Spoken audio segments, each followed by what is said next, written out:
তৃণমূলের দুই গোষ্ঠীর মধ্যে বিবাদ ঠেকাতে গিয়ে গুলিবিদ্ধ হন বসিরহাট থানার কনস্টেবল। ইতিমধ্যেই আক্রান্ত পুলিশ কনস্টেবলকে হাসপাতালে ভর্তি করা হয়েছে। এই ঘটনায় শাসক দলকে রীতিমতো তোপ দেগেছেন বিজেপির রাজ্য সভাপতি সুকান্ত মজুমদার। এদিন তিনি বলেন, তৃণমূলের গোষ্ঠীদ্বন্দ্বে পুলিশ এখন টার্গেট। এই পুলিশ এখন যদি দলদাস হয়ে যায় এরকমই অবস্থা হবে। পাশাপাশি একাধিক ইস্যুতে রাজ্যের শাসক দলকে তোপ দাগলেন বিজেপির রাজ্য সভাপতি সুকান্ত মজুমদার। যদি এই বিধানসভার এই কার্য বিবরণী যদি বাইরের লোকেদের, বাংলার মানুষের দেখার সুযোগ থাকে, যেরকম লোকসভায় হয়, লোকসভাতে আমরা যেমন ডেটা দেখতে পারি, ধরুন এই মুহূর্তে ভারতবর্ষের প্রথম 4-5 জনের মধ্যে প্রশ্ন করা নিয়ে আমার নাম আছে, যে আমি কতগুলো প্রশ্ন করেছি, কিন্তু আমাদের বিধায়কদের কোনো ডেটা আমি দেখতে পাচ্ছি না। অদ্ভুত বিধানসভা।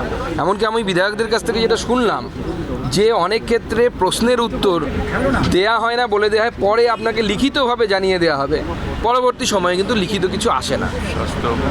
এই এবং পুলিশ মন্ত্রী আসেন না, স্বাস্থ্যমন্ত্রী আসেন না। তো এই যে ঘটনাগুলো ঘটছে, বিধানসভা মানুষের উত্তর দেওয়ার জায়গা, বিধানসভা লোকসভা দুটোই হচ্ছে বিরোধীদের জন্য মূলত। সেখানে যদি মুখ্যমন্ত্রী না আসেন, পুলিশ মন্ত্রী না আসেন বা স্বাস্থ্যমন্ত্রী না আসেন, তো স্বাভাবিকভাবে তো মানুষ তো তার জবাব পাবেন না। কারণ মানুষের হয়ে প্রশ্ন করার দায়িত্ব হচ্ছে বিরোধী দলের।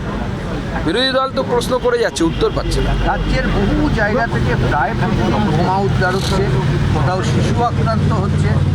মুর্শিদাবাদের ডোমকলে একই ঘটনা ঘটেছে। কি বলবে? বসিরহাটে গতকাল পুলিশ গুলি খেয়েছে বসিরহাটে, আপনারা নিশ্চয়ই শুনেছেন।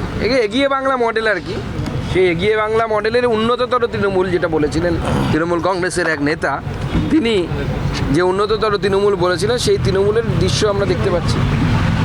আর এই যে এত বোমা উদ্ধার, দেখুন, বোমা উদ্ধার পঞ্চায়েত নির্বাচনকে সামনে রেখে চলছে। এই পঞ্চায়েত নির্বাচন যত এগিয়ে আসবে, তৃণমূলের মধ্যে গোষ্ঠীদ্বন্দ্ব এমন জায়গায় যাবে যে পুলিশ আজকে যে নপুংসক পুলিশে পরিণত হয়েছে তৃণমূল কংগ্রেসের সামনে, সেই নপুংসক পুলিশ তৃণমূল কংগ্রেসের দাবেদারি করতে করতে এখন গুলি খাচ্ছে।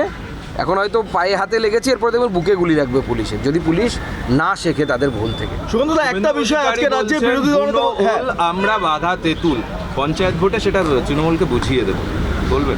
পঞ্চায়েত ভোটের জন্য ভারতীয় জনতা পার্টি তৈরি আছে। মাননীয় শুভেন্দুদা একদম সঠিক কথা বলেছেন। আমরা 1 ইঞ্চিও বিনা যুদ্ধে জমি ছাড়ছি না। লড়াই হবে, চোখে চোখ রেখে লড়াই হবে। আর তৃণমূল কংগ্রেস এই যে ধরনের প্রিপারেশান নিচ্ছে, আমরা দেখতে পাচ্ছি বোমা বন্দুকের প্রিপারেশান। আমি রাজ্য নির্বাচন কমিশনকে বলবো যে গান্ধারীর মতো চোখে ফেটি বেঁধে রাখবেন না, চোখটা খুলে দেখুন বাংলার পরিস্থিতি কি। যদি না চান যে বাংলার কোনো মায়ের কোল খালি না হোক, তাহলে পরে অবশ্যই অন্য কিছু ভাবুন।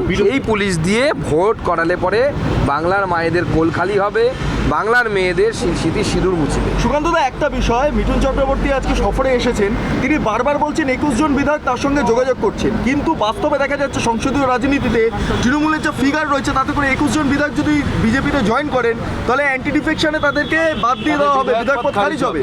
আর 2/3 মেজরিটি না হলে কখনোই বিধানসভাতে সরকার গঠন সম্ভব নয়। বিষয়টাকে কীভাবে দেখছেন আপনি? দেখুন, মিঠুনদা কোথাও বলেননি যে 21 জন বিধায়ক বিজেপিতে যোগদান দেবেন, আমরা সরকার ফেলে দেব, দিয়ে আমাদের সরকার গঠন হবে। এই ধরনের কোনো পরিকল্পনা ভারতীয় জনতা পার্টির নেই। যোগাযোগে আছেন, থাকতেই পারে যোগাযোগ। মিঠুনদা তো বাংলার অন্যতম শ্রেষ্ঠ সন্তান, তার সাথে তৃণমূলের বিধায়কদের যোগাযোগ কেন থাকবে না? থাকতেই পারে। আমরা জোর করে সরকার গঠনের পক্ষপাতী নই। বাংলার মানুষের ম্যান্ডেট নিয়েই ভারতীয় জনতা পার্টি সরকার গঠন করবে।